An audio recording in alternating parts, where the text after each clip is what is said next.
Yo, what's going on, guys? For those on YouTube, it's Strife. I'm on Twitch right now, but I just want to quickly go through some settings on this game because I feel like there's a lot of people. I mean, there might be a ton of videos on YouTube, but I feel like, you know, I think it's still good to cover them anyway, just in case people do watch my videos and, you know, they don't really know about the settings like that. Because I had issues with the settings on this game from the moment I jumped into Ultimate Team and like any competitive game mode. So I think it just makes sense if we just go through it, you know. So before we start, let me just double check something. Cool. So to start with, you should always have it on competitive. If you put it on competitive, it will just kind of have the same settings that you would have if you played Rivals or Champs or Seasons, anything that's basically online. Shot assistance, I keep that as assisted. There's manual and precision, but I don't really know about precision like that. Time finishing, I keep that off personally, because sometimes when I'm trying to go for headers, I spam circle. So I just turn it off. All of this I've kind of left it as semi, like all of this like ground assisted stuff, like I've just left it as.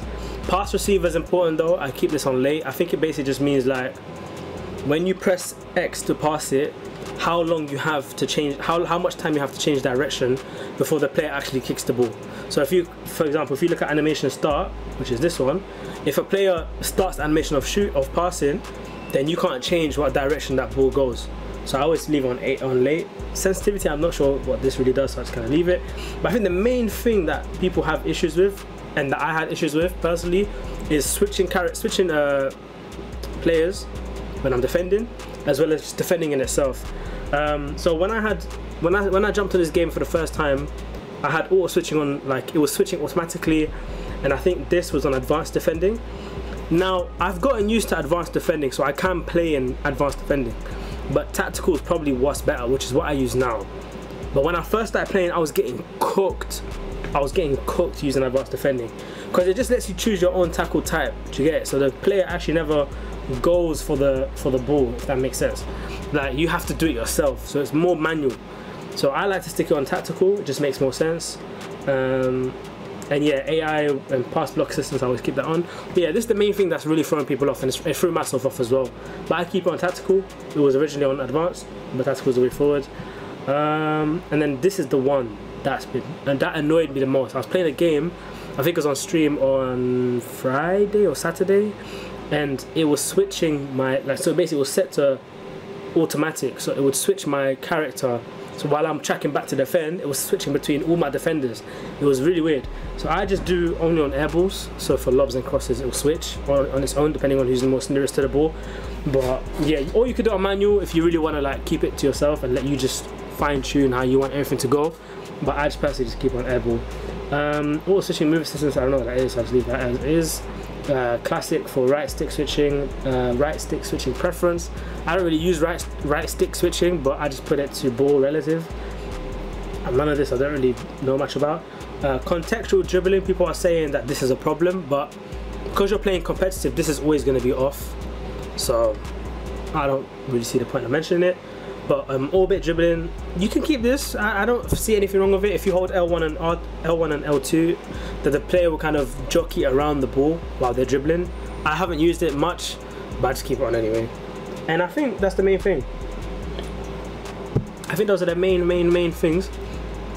But yeah, and then obviously just to kind of cover this as well, I see a lot of I've seen a lot. Even I've had this issue as well, where like there's a bit of lag on the game, and I think you've probably, whoever's watching this has probably seen people speak about this already. But if you go to visual and you turn off play styles plus overhead indicators, if you turn that off, it should reduce any lag, but it doesn't bother me as much now because I switched to Ethernet, whereas before I wasn't playing on Ethernet, so that's probably why. So yeah, and I think those are like the main settings. Like, you see me, I keep these videos short and sweet, like, but yeah, just always ensure that, you know, what do you call it, that tactical defending is on. If you're struggling with defending, this should help a lot. But I think those are the main things. I have some other videos coming out soon on like custom tactics, tactics that are working for me that I'm using. And then as I get more used to the game, because I haven't played the whole of FIFA 23, so I'm still a bit rusty on FIFA in general. But once I get fully comfortable in my game, I'll probably test different custom tactics, so I'll make more videos. But yeah, so yeah, these are the settings that you should use. If you have any others, please drop them in the comments. because I wouldn't know anything about them. But yeah, these are the only ones that I've discovered that, like, literally, bro, I was going back and forth between settings, Ultimate Team, settings, Ultimate Team, just switching, because it just kept, like, I kept having issues with my gameplay. So yeah, like, it's weird, it's really weird, but yeah, that should fix it. So yeah, quick one, so quick video. If you guys like the video, comment any settings that you found are quite helpful for you. That would be quite helpful. I said helpful like 3 times, but if you see any settings that you've used that I haven't covered here, drop them in the comments so that I can pin it or whatever. But yeah, thank you guys for watching. Catch you guys in a bit.